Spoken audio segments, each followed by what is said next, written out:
자, 3, 4월 달입니다. 봄이죠. 예. 보통 자료를 수를 적게 뽑으셔서 몇 번 못 받으시는 아, 그래요? 조교 선생님 혹시 밑에 2층 가시면은 요거 몇 부 더 출력을 좀 해달라고. 예. 예. 갔다 올 때까지 잔소리하고 있을게요. 예. 자,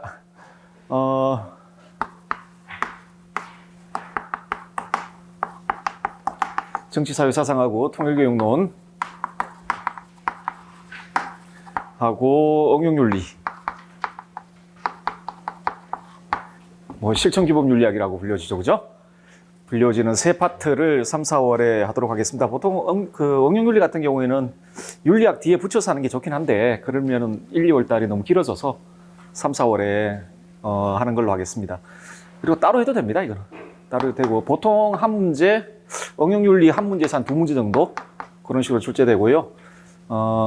정치사회사상 파트부터 좀 출발을 하도록 할 텐데 몇 가지만 좀 말씀드릴게요. 여러분들 뭐 정치를 별로 좋아하지 않을 테니까. 근데 정치는 좋은 겁니다. 정치는 좋은 거예요. 여러분들은 주변에 그 꾼들을 많이 봐가지고 정치 꾼들을 많이 봐가지고 이 정치 자체가에 대한 뭐라 그래야 될까? 불신, 회의 이런 것들이 좀 있는 걸로 아는데 여러분이 적어도 국가라는 공동체 세우고 살아갈 때 여러분들의 개인적인 어떤 일들이라든지 이런 것들의 상당수는 정치적인 방식으로 해결이 됩니다.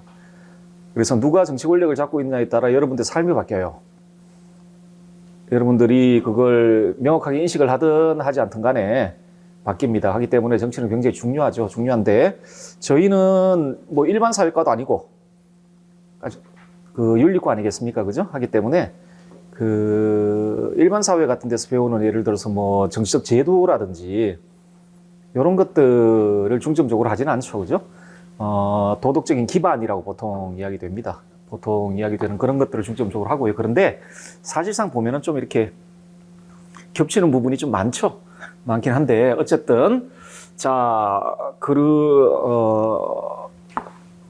관심을 좀 가지세요. 관심을 가지면 좋습니다. 이거는 정치는 되게 중요합니다. 자기 삶과 관련해서 굉장히 중요한데 게다가 우리 도덕과의 목표가 어떤 한 개인으로서는 도덕적인 개인을 만들어내는 것이고 다음에 국가 공동체 내에서 정의롭게 살아가는 정의로운 시민을 키워내는 거 아니겠습니까? 그죠?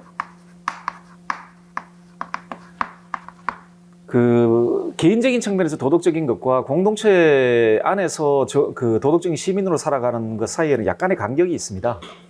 약간의 간격이 있고 우리가 따로 홀로 사는 게 아닌 이상에는 국가 공동체 속에서 살아가야 되고 그 공동체 속에서 시민으로 살아가야 되잖아요.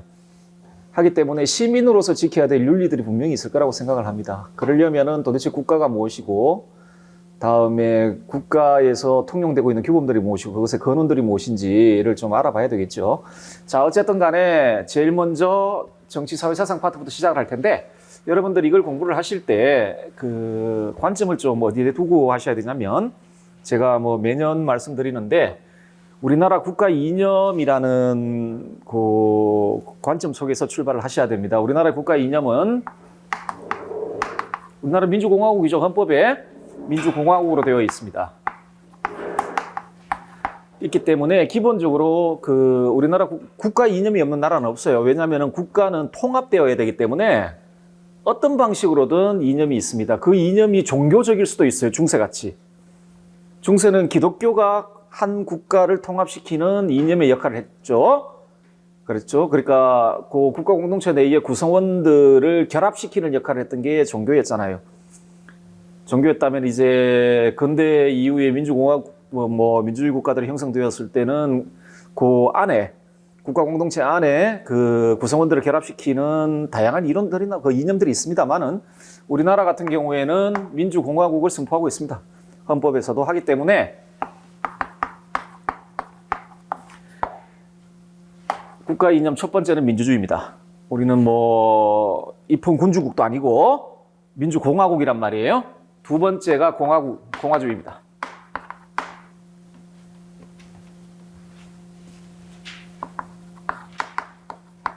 북한의 정식 국호 아시죠?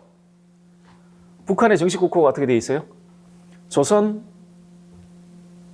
인민민주주의공화국 이렇게 돼 있나? 조선민주주의공화국, 그래, 뭐 조선인민민주주의공화국 이런 식으로 되어 있을 거예요. 조선도 공화국이 저기 북한도 공화국입니다. 그리고 조선도 국호에 따르면 민주주의 국가예요. 국호에 따르면 그 이유가 있습니다. 이 민주주의나 공화주의는 굉장히 열려있는 개념입니다. 이 민주주의 앞에 사회자를 붙일 수도 있고요. 인민자를 붙일 수 있고 민중자를 붙일 수 있고 붙일 수 있어요. 그런데 우리는 기본적으로 우리 그 대한민국은 사회주의 플러스 민주주의를 추구하는 국가는 아니죠. 그렇죠? 그러니까 사회민주주의 국가는 아니죠. 하기 때문에 헌법에 명시되어 있지 않으나 우리가 일반적으로 동의하고 있는 바에 따르면 자유주의를 일종의 그 국가 이념으로 좀 채택하고 있는 나라다라고 보시면 되겠습니다. 하기 때문에 정치사회 사상을 공부하실 때 이 관점에서 출발을 하셔야 됩니다. 민주주의가 무엇이고 공화주의가 무엇이고 자유주의가 무엇이냐 이 관점에서 출발을 하긴 하는데 이게 되게 복잡해요. 이게 쉽게 민주주의는 뭐야? 공화주의는 뭐야? 자유주의는 뭐야? 라고 이리적으로 정의할 수 있는 개념이 아닙니다. 역사가 있어요. 이게 이 세 개 다 형성되고 발전되어서 현재까지 진행되어 온 자기 역사들이 있어요. 민주주의의 역사가 있고 공화주의의 역사가 있고 자유주의의 역사가 있고 물론 서로 이렇게 연결되고 이런 방식으로 발전해 오는 부분도 있지만 이건 사실상 또 따로따로 발전되어 온 부분들이 있어요. 우리는 헌법에 공화국이라고 되어 있기 때문에 민주주의와 공화주의는 마치 함께 가는 것처럼 그렇게 생각되지만 그렇지가 않아요. 그리고 우리가 자유민주주의 공화국을 채택하고 있기 때문에 마치 자유주의와 민주주의는 함께 가는 것처럼 그러니까 전혀 대립 없이 조화를 이루어 함께 갈 수 있는 이념이라고 생각하지만 여러분 지금부터 공부해 보시면 아시겠지만 그렇지가 않아요. 오히려 자유주의와 민주주의는 근대 이후에 심각하게 대립하고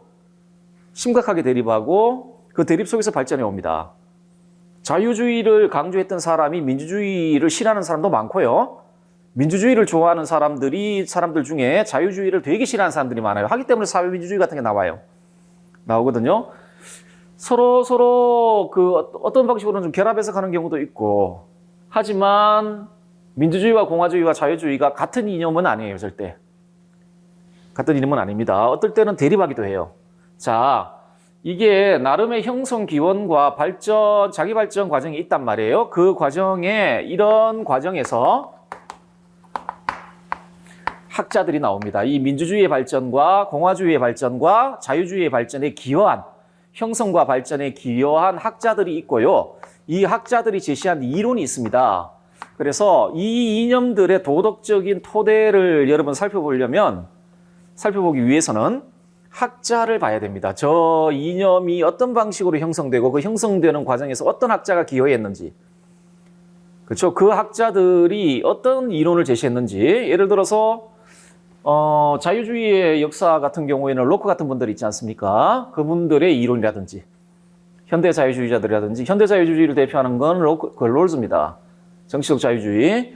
자, 롤즈도 있고 경제적 영역에서의 아담 스미스라든지 이런 분들도 있고 경제적 자유주의 이런 것도 있고 공화주의도 마찬가지입니다. 아리스토텔레스를 대표로 하는 고전 공화주의도 있고 로마 공화주의의 역사 어떤 정신을 계승하고 있는 사람들도 있고 다양하죠. 민주주의도 마찬가지입니다. 자, 그래서 지금 아마 제 교재를 보시면은 주요 정치 사상가 이런 식으로 되어 있을 텐데 여기에 실려 있는 주요 정치 사상가들은 전부 민주주의, 공화주의, 자유주의의 형성과 발전에 기여한 분들입니다.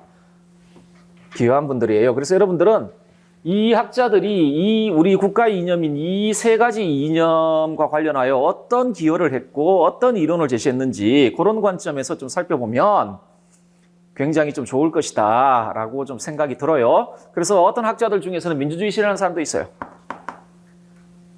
그렇죠? 그런 학자들이 있고요. 다음에 기타로 예를 들어 사회주의라든지 보수주의라든지 이런 이념들 같은 경우에는 이미 사회주의나 보수주의 같은 근대 보수주의를 말하는데 근대 보수주의는 이 이념들 사회주의 같은 경우에 자유주의 근대보수주의도 마찬가지입니다. 이 자유주의 있죠? 자유주의의 반에서 나온 것들입니다. 하기 때문에 그런 관점에서 살펴보시면 됩니다. 자, 그래서 일단은 요 이념들 각각을 좀 살펴보기 전에 학자들 중심으로 해서 이 사람들이 이 이념들의 형성과 발전에 어떻게 기여했는지 지금부터 좀 보도록 하겠습니다. 자, 뭐 다른 이야기들은 좀 천천히 말씀을 드리고 여러분들 나눠드렸던 보충 자료 보시면 출제된 파트 있죠? 한번 확인을 해보세요. 확인을 해보시고 지금 이미 이 시험 제도가 바뀌고 꽤 오랫동안 시험 쳤기 때문에 작년에 나왔던 학자라고 올해 나오지 말라는 법은 없습니다. 절대. 주요 학자들 같은 특히 그 중에서 주요 학자들 있죠. 뭐 정치 사상 파트에서는 뭐 롤스 같은 분들 있잖아요. 이런 분들 거의 매년 나온단 말이에요. 하기 때문에 작년에 이분 나왔구나. 그럼 올해 안 나오겠구나. 이런 식으로 예상을 할 필요는 없습니다. 절대. 자, 그리고 뭐 아시는 분 아시겠지만 보충 자료 끝에 보시면은 학습 포인트라고 되어 있는데 이건 여러분들 복습용입니다. 이거 보시고 내가 여기 물음에 대한 답을 내릴 수 있겠다라고 하면은 이제 뭐 충분히 학습이 되었다라고 생각을 하고요. 주요 개념을 좀 모아두었습니다. 이 안에 들어가 있는 개념들은 가장 핵심적인 개념들입니다. 하기 때문에 충분히 좀 숙지를 해 주셔야 되겠다라고 좀 말씀을 드리고 싶네요. 정치는 좋은 겁니다. 좋은 거니까. 자, 정치가들 때문에 정치에 대해서 회의를 가지면 안 됩니다. 정치가와 정치는 다른 문제입니다. 걔들은 사람입니다. 사람이고 걔 중에서도 훌륭한 정치가들이 있고 뭐 그렇죠. 나쁜 정치가들도 있는데 원래 정치가는 정치가가 아닌 일반 시민들과는 다른 이익 관심을 가지고 있습니다. 걔네들 기본적으로 정치가의 이익 관심은 권력을 장악하는 겁니다. 권력을 장악하는 게 기본적인 이익 관심이기 때문에 문제는 뭐냐면은 권력을 장악하고자 하는 목적만 가지고 있는 정치가들이 너무 많다는 거죠. 막스 베버에 따르면은 권력을 장악하고자 하는 건 정치가의 기본적인 이념, 이익 관심이지만 정치가는 기본적으로 대의가 있어야 됩니다. 자신이 정치 권력을 가지고 이루고자 하는 것, 공공의 국가를 좀 더 행복한 국가로 만들고 싶어 하고, 뭐 그런 게 있어야 될 거 아니겠습니까? 그게 없는 애들이 많죠. 애들이란다. 저희보다 나이 많은 사람도 많은데, 사람들이 많아서 그런 사람들의 모습을 보면 특히 대의민주주의 하에서는 여러분들 대의민주주의 기본적인 문제점이 있어요. 호응성 같은 문제가 있기 때문에. 근데 그건 사람의 문제가 아니에요. 대의민주주의 체제 자체의 문제예요. 대의민주주의 체제 자체에 약점이 있단 말이에요. 그런 문제 때문에 생겨나는 문제. 그러니까 사람의 문제이기도 하고 대의민주주의 체제가 가지고 있는 약점 때문에 생겨나는 문제이기도 합니다. 하기 때문에 여러분들 이제 뭐 선거를 해봐야 제가 나의 욕구라든지 의지를 관철시켜 주는 것도 아니고 이런 경험들이 좀 누적되기 시작하면 이제 선거장에 나가지도 않게 되고 그리고 자신을 대변하는 정당도 없어 보이고 실제로 루소가 그런 식으로 이야기합니다. 대의민주주의가 정말 이상적으로 운영되려면 1인 1당이 이런 식으로 이야기를 해요. 한 사람당 하나의 당이 있어야 된다고. 그래야 모든 인민의 의지가 대표될 수 있다. 대의민주주의 이념은 이상 그거 아닙니까? 인민의 의지를 대표하여 뭐 그런 거잖아요. 그런 건데 그러려면 루소가 농담처럼 이야기하면 그런 이상을 관철시키려면 1인 1당이 필요하다. 한 사람당 하나의 당이 있어야 된다. 라고 이야기를 하는데 뭐 어쨌든 간에 그런 체제의 문제점도 있고 하기 때문에 여러분들 정치에 대한 회의가 있겠으나 여러분들이 회의를 하고 불만스러워하는 걸 떠나서 삶을 지배합니다. 하기 때문에 굉장히 중요해요. 정치는 예전에 무슨 드라마 보니까 아마 정치학 기본 교과서를 보신 분이 이거 시나리오를 쓴 것 같던데 정도전 나오고 하는 건데 정도전이 그런 말이에요. 정치는 분배다. 예, 정치는 분배입니다. 정치는 정치의 가장 큰 역할이 뭐냐면 사회적 재화를 분배하는 겁니다. 예를 들어 여러분 복지재원 같은 거 분배하죠. 분배할 때 정치가 어떤 관점을 가지고 있느냐에 따라 복지재원의 분배 방식이 달라집니다. 분배 방식이 달라져요. 노인분들한테 우선적으로 분배할 수도 있고 청년층한테 우선적으로 분배할 수도 있고 그거는 정치가의 관점에 따라 달라져요. 하기 때문에 정치는 여러분의 삶을 지배합니다. 하기 때문에 중요해요. 그리고 우리가 국가 속에 살아가기 위해서는 어쩔 수 없습니다. 자, 뭐 그만 됐고 우리 조교 선생님 모셨으니까 이제 시작을 해야 할 것 같아요. 자, 플라톤부터 시작을 하겠습니다. 아쉽게도 우리 국가 이념이 이렇게 되어 있잖아요. 이렇게 되어 있기 때문에 동양학자들이 빠집니다. 제가 동양학 전공자는 아니라서 제가 감히 이렇게 이 이념과 관련되어 있는 동양 사상가는 없다라고 감히 말씀드리긴 좀 뭐한데 없는 것 같아요. 없는 것 같고 그러니까 이 이념의 형성과 발전에 직접적으로 기여한 동양학자는 없어 보인다는 거지.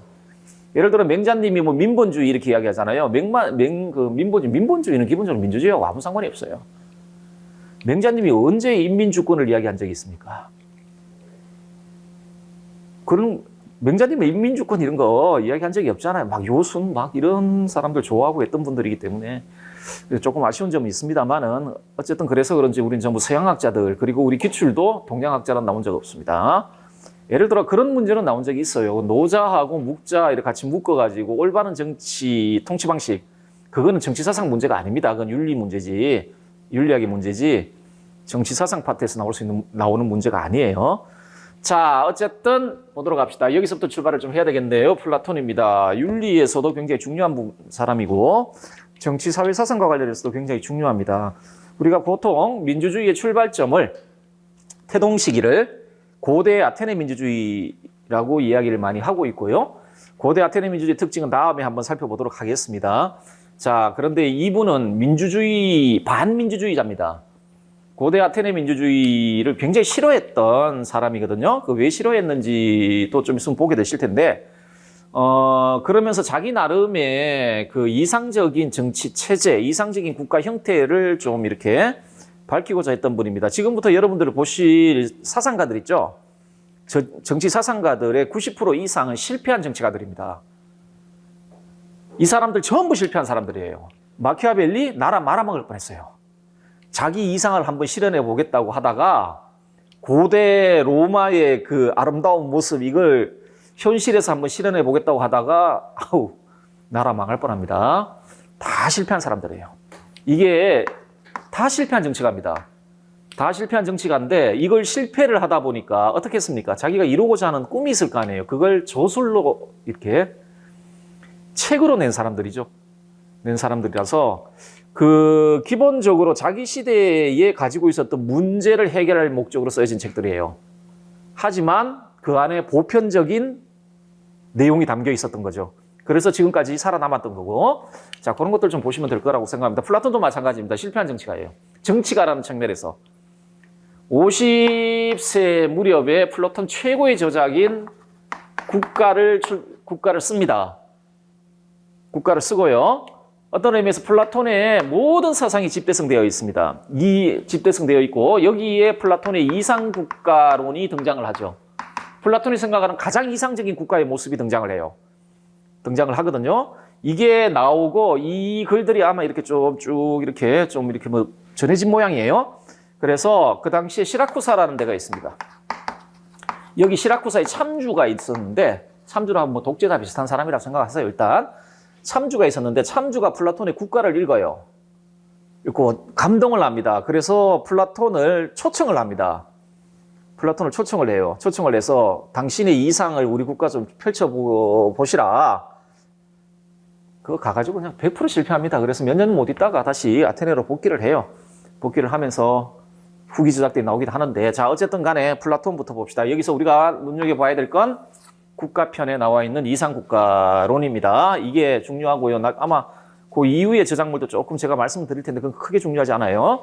자, 국가를 한번 봅시다, 이제. 자, 국가의 이상국가론을 살펴보도록 하겠습니다. 자, 국가의 목표. 여러분들 이 국가라는 플라톤의 대화편은 단순하게 정치적 저작물은 절대 아닙니다.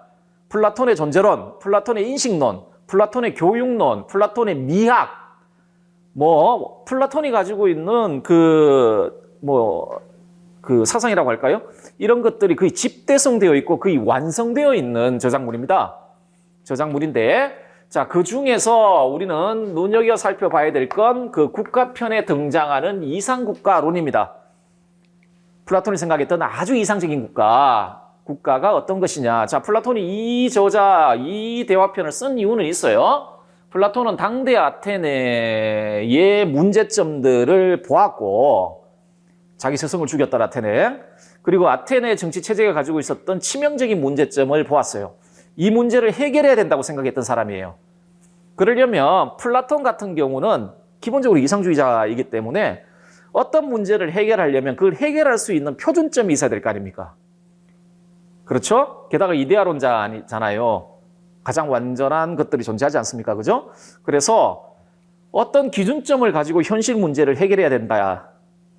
그러면 기준점을 확립해야 되잖아요. 그러면은 지금 국가, 특히 자기가 살고 있는 아테네가 문제가 많단 말이에요. 이걸 개혁하려면 가장 이상적인 형태의 국가 모델을 제시할 필요가 있다고 생각을 했어요.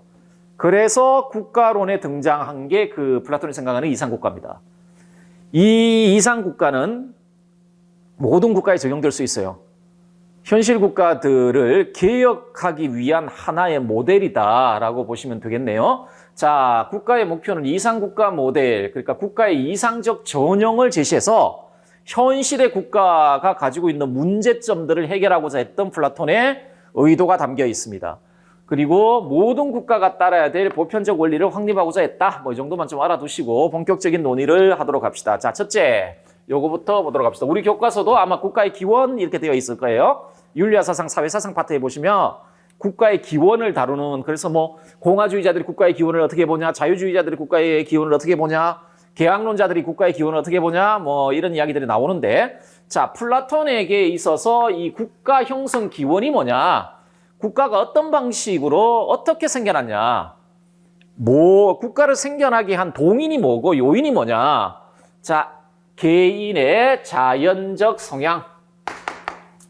개인의 자연적 성향입니다. 이게 뭐 출제될지 안 될지는 모르겠으나 적어도 플라톤의 이상국가론을 이해하기 위해서는 이 출발점에서 여기서 출발을 해야 됩니다. 국가를, 플라톤이 생각하는 국가를 이해하기 위해서는요.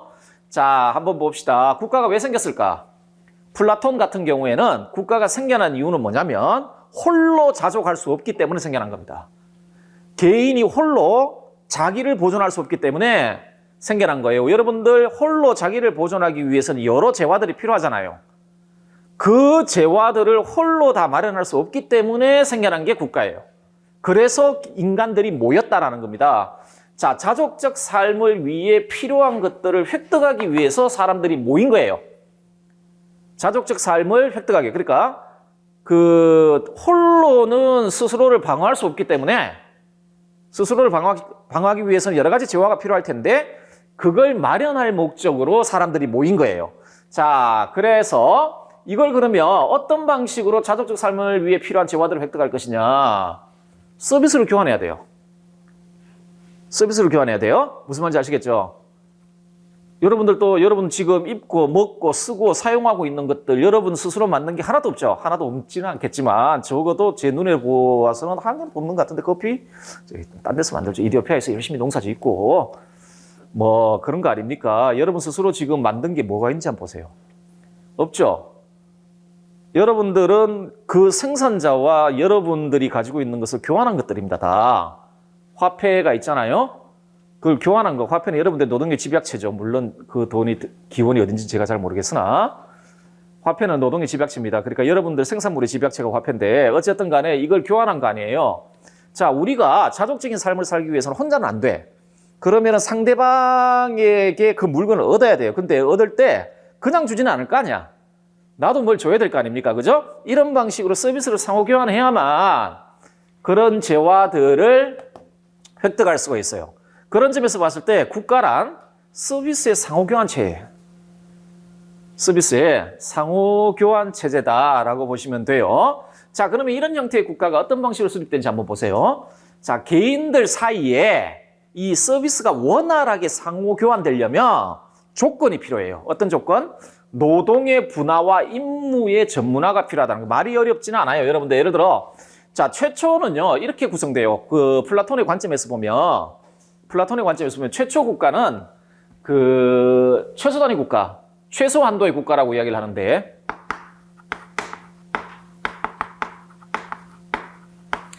자, 최소 한도의 국가라고 하는데 요때 가장 작은 규모의 국가가 형성된 거예요. 그리고 이걸 왜 최소 한도의 국가라고 그러냐면 요 국가를 형성한 사람들의 욕구가 굉장히 그 자기 생존과 관련해서 최소한의 욕구예요. 어떤 거예요? 의식주. 자기 생존과 관련한 최소한의 욕구, 그걸 충족시키기 위해 사람이 모여있는 공동체예요. 그렇죠. 요걸 최소한도의 국가라고 부르는데, 자, 어쨌든 간에, 요렇게, 요 필요한 재화들이 있을 거 아니에요. 그러면은, 옷을 잘 만드는 사람이 있을 거 아니에요. 다음에, 식과 관련된, 예를 들어 농사를 잘 짓는 사람들이 있을 거 아니에요. 다음에, 집을 잘 짓는 사람이 있을 거 아니에요. 사람마다 다 특기가 다르잖아요. 그러면은, 각 사람들로 하여금 자기가 잘할 수 있는 일을 맡기는 거예요. 각 사람으로 하여금 자기가 잘할 수 있는 일을 맡기게 되면 예를 들어서 지금 요 국가가 3명밖에 없다. 각 1인당 이렇게 맡았다. 자기가 잘할 수 있는 거 이렇게 한 명씩 맡았거든요. 그러면 어떻게 되죠? 이 각자는요, 자기가 사용할 수 있는 재화보다 더 많은 걸 생산해내겠죠. 거기에 적성이 맞으니까. 그러면은 더 많은 양을 이렇게 생산할 수 있다는 이야기는 뭐예요? 교환이 가능해진다는 거예요. 그때부터 내가 쓰고 남는 거하고 제가 쓰고 남는 걸 교환할 거 아니에요. 그렇죠? 자, 하기 때문에 서비스가 이렇게 잘 원활하게 되려면, 교환이 되려면 각자가 각자 자기 적성에 맞는 일을 하도록 해야 돼요. 그렇죠? 노동 임무의 전문화가 있어야 된다는 거예요. 자, 그러면 노동의 분화와 임무의 전문화는 어떤 식으로 이루어지냐? 개인이 가지고 있는 특기예요. 소위 타고난 개인의 자연적 성향이 따르기 때문에 노동의 분화와 임무의 전문화가 생긴다는 거죠. 여러분들은 옷 만드는 일에 그걸 잘할 수 있는 성향을 가지고 있지 않기 때문에 선생님 하려고 하는 걸 수도 있고, 저도 마찬가지입니다. 저도 마찬가지고 뭐 그런 거 아니겠습니까? 우리가 각자가 타고난 성향이 다 다르기 때문에 노동의 분화와 임무의 전문화가 발생할 수 있다는 거예요. 자, 따라서 국가는 아까 뭐라 그랬죠? 서비스의 상호교환 체제라 그랬죠. 결국은 이런 국가는 타고난 개인들의 상이한 자연적 성향, 거기에 바탕을 두고 성립된다. 그래서 상이한 자연적 성향에 의존하여 수립된다. 국가 수립의 기원은 뭘까요? 타고난 개인들의 자연적 성향이다라는 게 플라톤의 기본 생각이에요.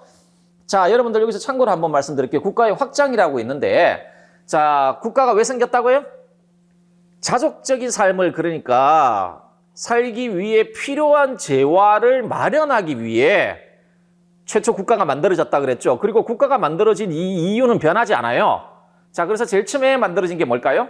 아까 제가 말씀드렸죠. 최초 한도의 국가가 만들어져요. 의식주 같은 거 있잖아요. 최소한의 자기 보존을 위해 필요한 욕구를 충족시키기 위해 제일 처음에 국가가 만들어지는데, 그런데 인간은 개나 다른 동물과 다르단 말이에요. 우리는 정신을 가진 존재잖아요. 하기 때문에 문화적 욕구가 있어요. 그러면서 문명을 수립하고자 하는 욕구가 생긴단 말이에요. 교육에 대한 욕구, 도덕적인 욕구들, 예술적인 욕구들, 이런 것들이 생겨나죠. 이런 욕구들, 단순하게 의식주와 관련된 최소한의 욕구뿐만 아니고 이런 욕구들이 생겨난단 말이에요. 소위 말해 문명 생활에 대한 욕구가 생겨요. 자, 그러면은 아까 요 아주 작은 국가 있거든요. 이게 최소한도 국가인데, 이 국가가 이제 막 사람들의 욕구가 팽창하면서 문명 생활에 대한 욕구가 팽창하잖아요. 그러면서 국가가 이렇게 커져요. 이렇게 커져요. 그 욕구를 충족시킬 수 있는 서비스가 필요해진 거예요. 자, 이런 국가를 호사스러운 나라라고 불러요. 호사스러운 나라라고 부르는데, 제가 재밌는 국가편에 보면 재밌는 이야기가 나옵니다. 이 호사스러운 국가에 생기는 여러 가지 이제 이 최소한도 국가에 없었던 직업들이 생기거든요. 그 중에 한 개가 뭐냐면은 돼지치기예요. 돼지 키우는 사람들. 여러분들 고대 중동이나 그쪽 지역 있죠. 지역에서 돼지고기 있잖아요. 돼지는 상류층의 식재료예요. 최상류층들의 식재료입니다. 일반인들은 돼지고기를 못 먹었어요. 돼지고기를 못 먹었습니다. 이유가 있습니다. 여러분들 요 최소한도 국가에는 소치기가 있어요. 양치기, 소치기가 있습니다. 이 국가에는. 왜? 여러분들 소는요, 지금이야 우리가 식용으로 집단적으로 공장식으로 키우지만 그 당시에 소는요 어떻습니까? 일하기 위해 필요한 일종의 농사의 도구이고, 양은요 이거 어디 있잖아요. 그런데 돼지는 아무 쓸모가 없어. 돼지는 여러분 아, 맞다. 요새 돼지 가죽으로 뭐 만들긴 하더라마는. 돼지 그 가죽으로 구두도 만들고 해요. 가격이 싸요. 가격이 싼데, 돼지는 먹는 것 이외에 아무것도 제공을 안 합니다. 고기 이외에. 그렇죠? 그리고 그렇기 때문에 돼지는 큰 문제가 뭐냐면은 일반인들, 그 가난한 사람들 키울 수가 없어요. 왜냐면 소 같은 경우는 어쩔 수 없이 키워야 돼요. 농사를 짓고 양은 옷을 만들어 주니까. 근데 돼지는 잡아 먹을 때까지 식량이 들어간단 말이에요. 지금처럼 사료를 집단적으로 그리고 공장식으로 만들어낼 수 있는 시기가 아니잖아요. 그러면은 남는 걸 주든지 그랬단 말이에요. 예전에 농촌 사회, 아주 예전에 농촌 사회 보면 돼지들 다 그렇게 키웠어요. 뭐 이렇게 자기가 먹던 거 남는 거 이렇게 퍼주고 그랬단 말이에요. 그런데 자기 먹을 것도 없는 게 남는 게 어디 있어요? 그래서 제가 어렸을 때 시골 가보면은 그 집에서 돼지 한 2-3마리 키우는 집은 다 부자예요. 키우고 싶어도 키우질 못합니다. 그 사료가 없기 때문에 그 돼지를 키우는 사람이 요 나라에서 발생합니다. 그러니까 아무것도 아니고 그냥 미식 욕구를 충족시킬 수 있는 그 동물을 키우는 직업이 호사스러운 국가에서 발생해요. 호사스러운 국가에서. 자, 그런데 이게 문제가 생겨. 이 호사스러운 국가를 플라톤이 뭐라고 그러냐면 염증 상태의 나라 이런 식으로 부릅니다. 이게 무슨 말이냐? 이 병든 나라라는 거예요. 병든 나라라는 겁니다. 이게 왜냐면 온갖 욕구들이 넘쳐나거든요. 하기 때문에 사람들 사이에 각자 자기 욕구를 충족시키기 위해서 분투한단 말이에요. 이러다 보니까 이게 나라가 말이 아닌 거지. 나라가요. 자, 그러면은 이게 병든 나라인데 그러면은 방법이 있겠죠. 이걸 치유하는 방법은 최소한도 국가로 돌아가자. 이건 안 된단 말이에요, 지금. 그럴 수는 없어요. 인간은 그런 존재가 아니니까. 자, 그래서 플라톤은 이 염증 상태의 나라를 치유하기 위해서는 그러니까 여기서 문명 생활에 대한 욕구가 그 자체로 나쁜 건 아니지 않습니까? 그 욕구를 살리면서도 이 염증을 제거하기 위해서는 다른 방법이 필요하다고 본 거예요. 어떻게? 정의로운 국가를 수립하면 된다. 정의로운 국가를 수립하면 된다. 자, 이런 관점을 취하게 됩니다. 자, 그래서 정의로운 국가를 어떤 방식으로 수립할 것이냐. 정의로운 국가를 수립하기 위한 조건이 뭐냐를 탐구하기 시작을 해요. 자, 이렇게 가봅시다. 정의로운 이상국가, 소위 정의로운 국가 혹은 올바른 국가. 자, 이렇게 되어 있습니다. 정의로운 국가 수립 조건을 한번 보도록 할게요. 여러분, 국가가 뭐라 그랬죠? 서비스의 상호교환 체계자라고 말씀드렸죠? 자, 그 관점은 변하지 않아요. 한 국가가, 자, 국가라는 건 최초 홀로는 생존할 수 없어서 이렇게 사람들이 모였단 말이에요. 자, 국가 그리고 모여서 서로 재화를 교환함으로써 그 목적을 달성할 수 있었다는 거예요. 그리고 그게 원활하게 돌아가기 위해서는 타고난 자연적 성향에 따라 자기에게 가장 걸맞는 일을 해야 되는 거예요. 자, 이 관점은 그대로 유지가 되거든요. 이게 토대가 돼요. 이상국가론을 전개시켜 나가는 출발점입니다. 자, 정의로운 국가를 수립해야 돼. 그래서 염증을 제거해야 돼요. 자, 그러면 정의로운 국가를 어떻게 수립할 것이냐. 이상국가 한번 봅시다. 모든 국가 구성원이 최선의 삶 혹은 행복한 삶을 누리는 국가가 이상국가예요. 이게 정의로운 국가예요. 정의로운 국가는 다른 게 아니에요. 다 우리가 최선의 삶을 살기 위해서 국가가 만들어진 거거든. 홀로는 그런 삶을 살 수 없기 때문에 최선의 삶을 살기 위해 모였단 말이에요, 국가. 그래서 생겨난 게 국가이기 때문에 국가는 그 목적을 달성해 줘야 된다는 이야기지. 그렇죠? 하기 때문에 가장 좋은 나라, 이상국가는 국가 구성원들의 일부 혹은 일부 계층, 계급만 행복해진 나라가 아니라 국가를 구성하는 모든 개인이 행복한 삶, 최선의 삶을 살 수 있도록 해주는 국가. 그 국가가 이상적인 국가요. 그런 국가를 정의로운 국가라고 부릅니다. 정의로운 국가 혹은 올바른 국가 혹은 아름다운 국가 이렇게 불러요. 아름다운 국가, 아름다운 나라 부릅니다. 제 홈페이지 이름이 칼리폴리스인데 칼리폴리스예요. 아름다운 이상국가가 칼리폴리스입니다. 아름다운 국가인데 물론 그렇다고 제가 홈페이지에 칼리폴리스 여기서 따온 겁니다. 히라버에서 따온 건데 이 아름다운 국가 안에서는 모든 사람들이 행복하다. 그래서 다 행복하게 살자. 이런 의도에서 만들어진 겁니다. 자, 이상국가가 수립되기 위한 이제 조건을 지금부터 좀 보도록 할게요. 자, 봅시다. 모든 국가 구성원이 혹은 국가의 구성 부분들이 자신의 자연적 성향에 상응하는 나름의 역할을 훌륭하게 수행해야 한다. 자, 보세요. 아까 그렇게 만들어졌죠? 이게 잘 돌아가려면 어떻게 해야 된다고 말씀드렸죠? 각자 자기 자신의 특기를 살려야 된다는 이야기예요. 타고난 자신의 성향에 상응하는 일을 맡아야 돼요. 그래야만 자기가 쓰고도 남는 게 생길 거 아니에요. 그래야 교환이 일어날 거 아니에요. 자, 하기 때문에 요 정의로운 국가가 수립되기 위해서는 첫 번째 조건이 뭐냐면 국가 구성원들은 자기 자신의 자연적 성향에 걸맞는 일에 이렇게 그 일을, 직업을 가져야 된다. 가져야 된다. 달리 말하면 뭐예요? 자기 자신의 자연적 성향에 부합하지 않는 일을 해서는 안 된다는 이야기예요. 안 된다는 이야기예요. 자, 두 번째, 요것만 가지고는 안 되고 이제 국가를 구성하는 제 부분들이 있을 거 아니에요. 그 부분들 사이에 질서와 조화가 있어야 돼요. 질서와 조화. 모든 국가 구성원은 전체의 질서와 안녕에 나름으로 기여해야 해요. 기여해야 해요. 그래서 이 이상국가를 플라톤이 이런 표현을 씁니다. 한마음 한뜻으로 하나 된 나라.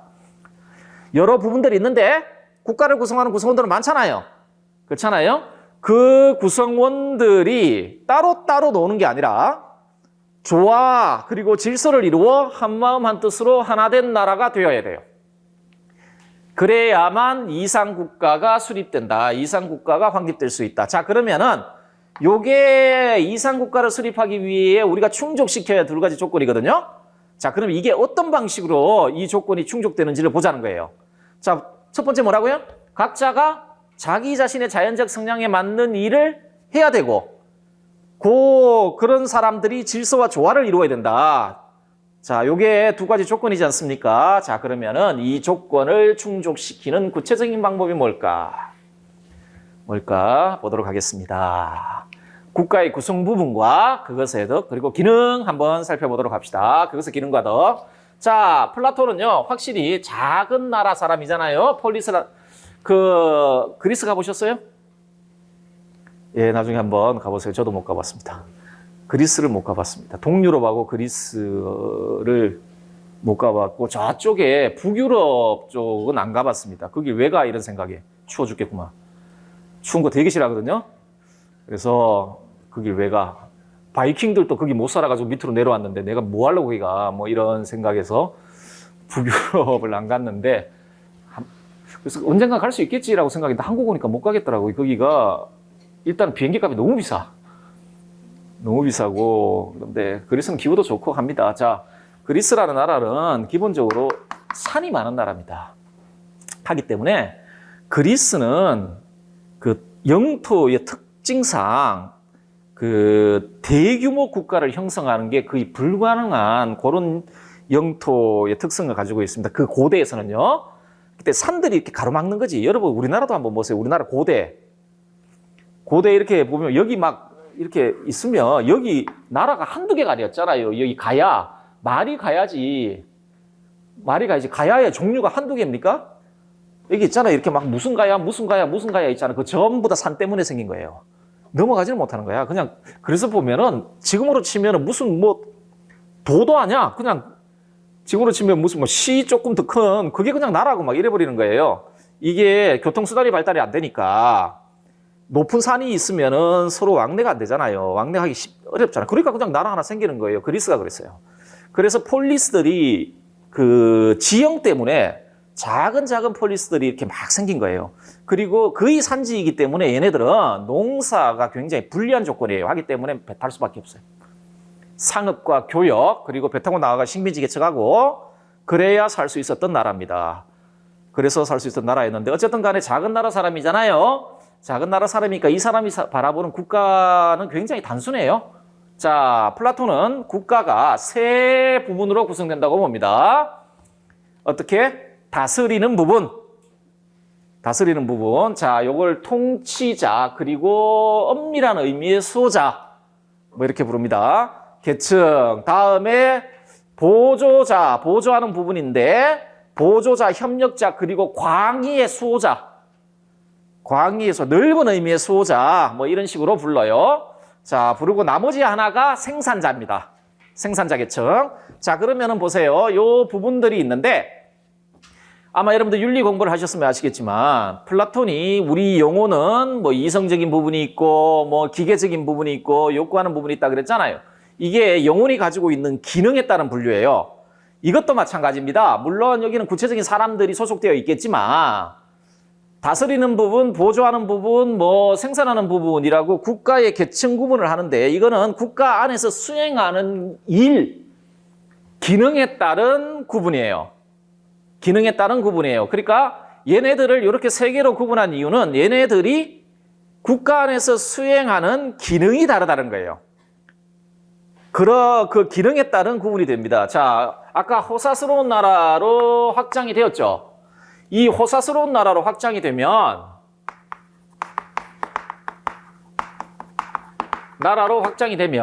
예를 들어 최소한도 국가에서는 없었던 일이 발생해요. 무슨 일이냐면 여러분들 요 국가를 구성하는 사람들이 문명에 대한 욕구가 생겼단 말이에요. 그러려면 어떻게 해야 돼요? 그걸 충족시킬 수 있는 사람들을 받아들여야 될 거 아니에요. 그렇잖아요. 그러면 인구가 늘어나요. 인구가 늘어날 수밖에 없어요. 그렇잖아요. 조각가도 필요해지고 미술가도 필요해지고 돼지치기도 필요해지고 그렇지 않습니까? 그 당시에 돼지치기 없었단 말이에요. 최소한도 국가에는 양치기나 소치기는 있었어도 돼지치기도 필요해지고 뭐 기타 등등이 필요하잖아요. 인구가 늘어나요. 그리고 또 하나 뭐냐면 영토 확장에 대한 욕구가 커집니다. 영토 확장에 대한 욕구가 커져요. 그런 재화들을 산출해내야 되기 때문에 작은 영토로는 불가능해진단 말이에요. 자, 그러면서 많은 인구와 넓은 영토. 자, 이러니까 어떤 문제가 생길까요? 일단은 여기에 3명이 있으면 면대면 사회잖아요. 자기들끼리 앉아가지고 이렇게 저렇게 하면은 다 일이 해결되잖아, 문제가 생기면. 그렇잖아요. 그런데 인구가 엄청 늘어났어. 이 말은 뭐냐면 각각 상이한 욕구를 가지고 있는 사람들이 막 생겨난 거예요. 그러면은 만약에 걔네들을 그냥 둬버리면 어떤 문제 생겨요? 국가가 분열이 될 거 아닙니까? 분열이 될 거 아니에요? 자, 그러니까 이게 국가의 분열을 막고 국가를 안정적으로 유지하고자 하는 욕구가 생긴단 말이에요. 그리고 그걸 이루어낼 수 있는 직업이 생기는 거죠, 일이. 그러니까 통치에 대한 욕구가 생겨요. 통치에 대한 필요가 생겨나는 거예요.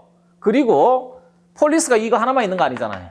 그 옆에도 있단 말이에요. 호사스러운 나라가. 그러면은 얘도 영토 확장에 대한 욕구라든지 인구 증가에 대한 욕구가 있을 거네요. 그러면은 100% 전쟁 납니다.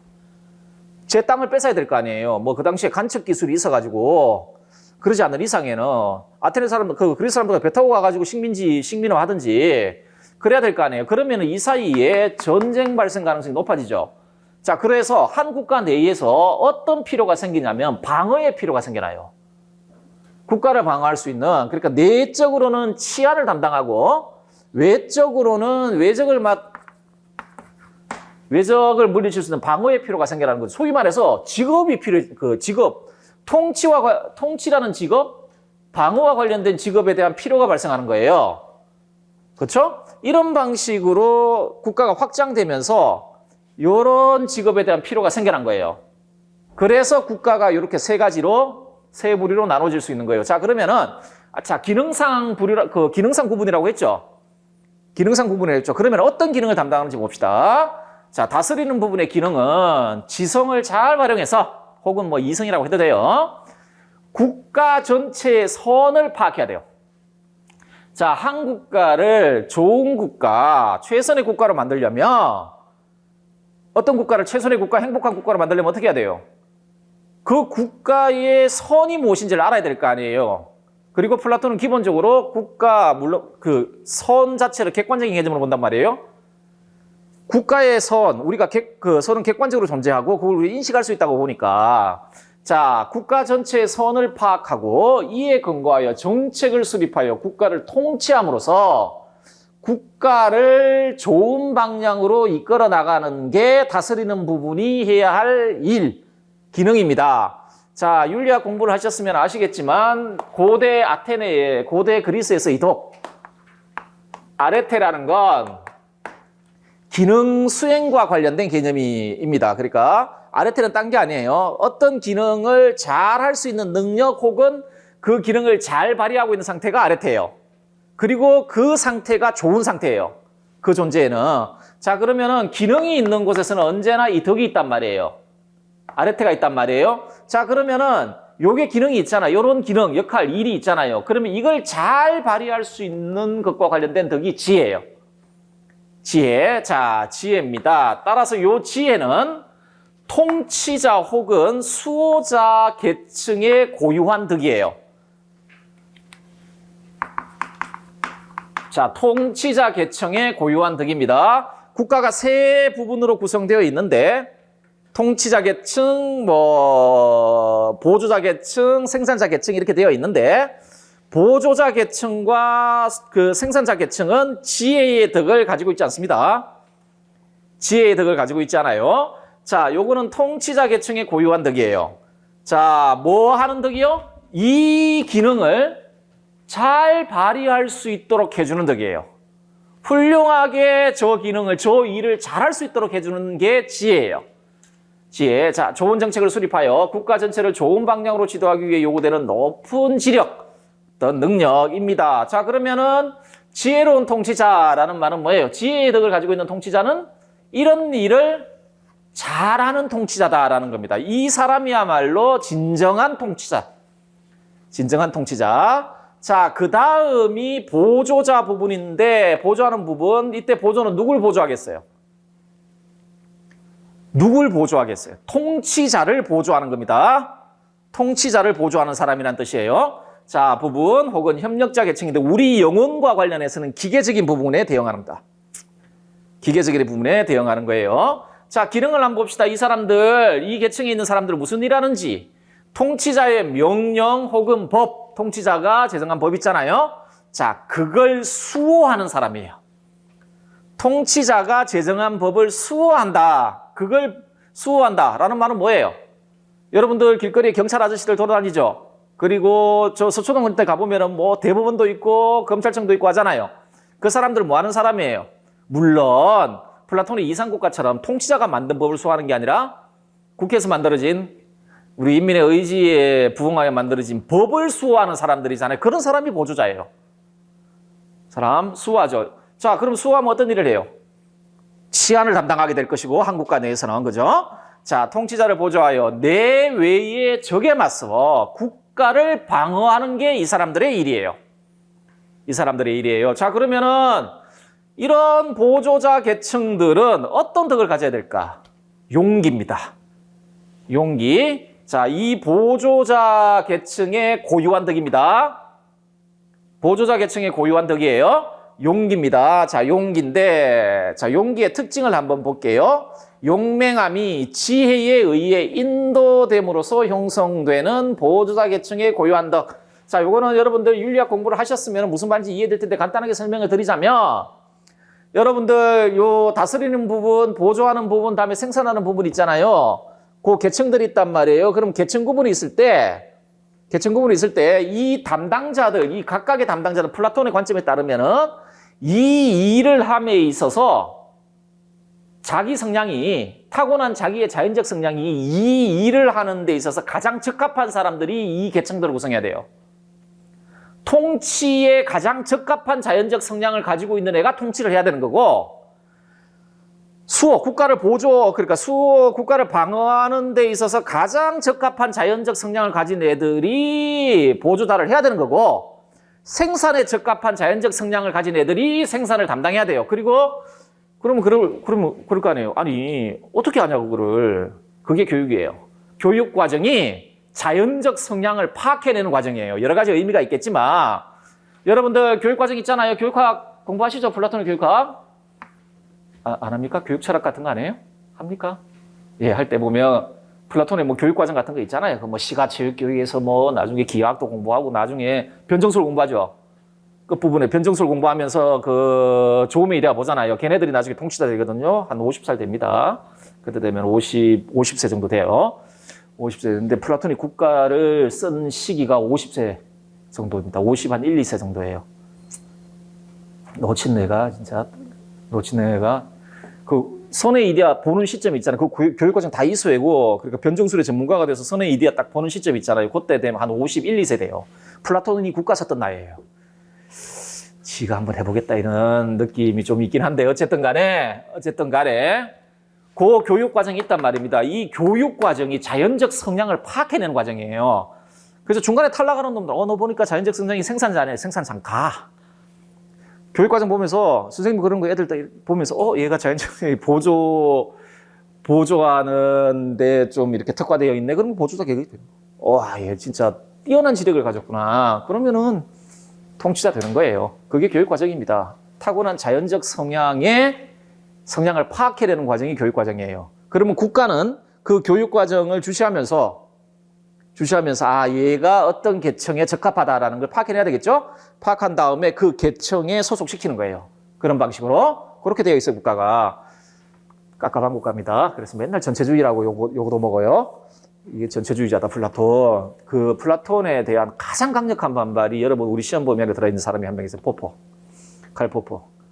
닫힌 사회의 기원이 완전히 닫힌 사회의 기원이다. 플라톤이 뭐 그런 식으로 이야기를 하는데 어쨌든 간에 자, 이 교육과정 딱 거치다 보니까 자연적 성향으로 굉장히 용맹한 성향을 가지고 있는 거예요. 어떤 애들을 보니까. 그런데 여러분 아시겠지만 용맹함이라는 내적 성향이 있잖아요. 이 성향은 그 자체로 좋지도 나쁘지도 않아요. 이게 잘못 인도되면 악으로 갈 수도 있어요. 그렇잖아요. 강도들이라든지 이런 애들 보면 되게 용맹하잖아요. 그렇잖아요. 자, 하기 때문에 이건 언제나 지혜에 의해 인도되어야 된다라는 말은 지혜로운 통치자 있잖아요. 통치자에 의해 조절되고 절제될 수 있어야 된다는 이야기예요. 자, 그래서 아마 윤리 공부하시면 아실 겁니다. 이 용맹함 플러스 지혜가 혼합된 덕 이런 식으로 이해가 될 텐데, 자, 요게 국가 내에서는 이런 말이에요. 용맹한 애들이 있어. 기질상 용맹한 애들이 있고 얘네들이 국가를 방어하는 역할을 해야 돼. 그런데 이 용맹함 그 자체가 좋은 건 아니란 말이에요. 여러분들 군사 쿠데타 일으키고 막 하잖아요. 우리나라도 그런 경험이 있고 용맹한 애들 아니에요. 쿠데타 일으켜가 자기가 통치 권력 장악해버리고 그러잖아요. 그러면 나라 망한단 말이에요. 플라톤 입장에서는. 자, 항상 통치자의 명령에 따라 그 통치자의 명령과 법을 수호할 수 있도록 교육이 돼야 돼요. 그래서 통치자의 명령에 따라 내외적에 맞서 굳건하게 국가를 수호하기 위해 요구되는 덕이 용기입니다. 용기. 그래서 이런 말을 쓰죠. 두려워할 것과 두려워하지 않을 것들에 관한 바르고 준법적인 소신의 지속적인 보존과 그런 능력. 자, 우리 한 개인의 영혼이라면 이성이 얼마 전에 그 뉴스를 봤거든요. 무슨 가게인데 소방 공무원을 합격해 놓고 뭐 이제 연수 받으러 가기 전에 아르바이트를 하셨던 어떤 여성분이 계신데 강도가 들어왔어요. 그 가게에 한국입니다. 이분이 그 강도를 제압을 했거든요. 끝까지 붙들고 놓아주고 막 강도는 막 나가려고 하는데 끝까지 붙들고 놓아주지 않았는데 끝나고 이제 뭐 기자하고 인터뷰를 했는데 그 순간에도 두려움 때문에 손발이 계속 떨렸대요. 여러분들 그 순간에 두려운 감정을 느끼는 거는 그건 악은 아닙니다. 절대. 그게 악이 아니에요. 아리스토텔레스가 이야기했던 것처럼 감정은 그 자체 악이 아닙니다. 중요한 건 그 감정에 대하여 내가 어떤 태도를 취하냐가 중요한 거지. 용기란 건 어떤 상황에서도 두려움을 느끼지 않는 게 용기가 아니에요. 내가 지금 두려운 감정이 있지만 그 여성분처럼 그 감정을 이겨내고 해야 될 바를 하는 거 있잖아요. 그게 용기입니다. 하기 때문에 보통 도덕에서 용기라는 건 비도덕적 욕구 앞에서도 물러서지 않는 그런 어떤 능력 있잖아요. 마음의 상태 이런 걸 보통 용기라고 하죠. 자, 두려워할 것과 두려워하지 않을 것들에 그러니까 마땅히 두려워할 건 두려워해야 되고 두려워하지 않을 것은 두려워하지 않아야 됩니다. 근데 그걸 누가 알려주죠? 한 개인의 영혼 안에서는 이성이 알려주는 거고요. 국가 안에서는 통치자가 알려주는 겁니다. 전쟁에 나가라 그러면 나가야 되는 거죠. 전쟁은 언제나 두려운 거죠. 요새 전쟁이야 적이 보이지 않는 상태에서 미사일 날라와가 죽기 때문에 그래도 좀 덜 두려울 수 있습니다. 옛날 전쟁은 1대1로 붙어야 되잖아요. 영화 같은 거 보면은 저거 어떻게 저런 전쟁을 했을까 싶어요. 이렇게 막 촥촥촥촥 다가가잖아요. 그럼 저 같으면 무조건 뒤에 서거든요. 이렇게 무조건 뒤에 있을 텐데 그 제일 앞에 있는 애들 있잖아요. 그거 얼마나 두려울까. 이렇게 착착착. 근데 심지어 저쪽에서 막 몽골 기병들이 막 달려온다고 생각하고 있어. 10만 말 타고 10만 명이 앞에서 막 직진해 달려오고 있어. 근데 제일 앞에 서 있다. 아, 정말 두려울 것 같아요. 정말 두려울 것 같은데 어쨌든 그걸 이겨내잖아요. 그렇죠? 자, 뭐 무슨 말인지 이해되시죠? 자, 요게 용기입니다. 보조하는 보조자 계층의 고유한 덕이에요. 덕이고, 자, 생산하는 부분, 생산자 계층은 뭐 하는 사람일까요? 당연히 국가의 경제적 수요를 충족시킬 수 있는 물질적 재화를 담당하는 사람들이 생산자 계층인데, 여기서 생산자 계층의 고유한 덕이 없어요. 생산자 계층은 자기 계층에 여기 기능이 있는데 왜 고유한 덕이 없을까? 없어요. 없어요. 없습니다. 없어요. 자, 여러분들. 보조자와 통치자는 생산을 담당하지 않습니다.